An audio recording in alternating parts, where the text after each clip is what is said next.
À l'origine étaient les fast-foods, un système révolutionnaire du monde de la restauration.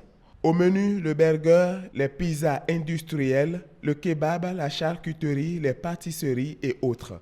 Bienvenue dans l'univers de la malbouffe. La malbouffe, de façon générale, c'est l'alimentation rapide. C'est tout ce que nous mangeons et qui n'est pas adéquat dans notre alimentation, surtout avec l'essor ces derniers temps des fast-foods. Vrai régal pour les yeux, très agréable dans la bouche, ces aliments sont en réalité des ennemis du bien-être quand ça devient une habitude.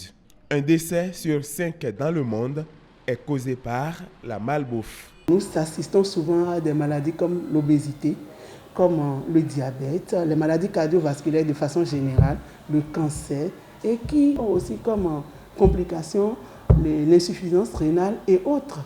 Ce n'est pas qu'on ne doit pas du tout manger ces genres d'aliments. On peut en consommer, mais de façon rare. Les spécialistes de la santé encouragent plutôt une alimentation saine et équilibrée au quotidien. Nous devons avoir certains groupes d'aliments dans une journée. Les glucides, quand on dit les glucides, il y a les céréales et autres, les protéines, puis les lipides. Et il faut manger plus de légumes. Les légumes, c'est à volonté.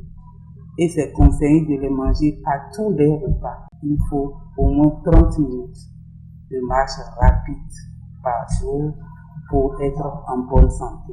Chaque 21 juillet, la malbouffe est au cœur des débats. Une occasion pour faire le point sur les dangers d'une alimentation peu saine.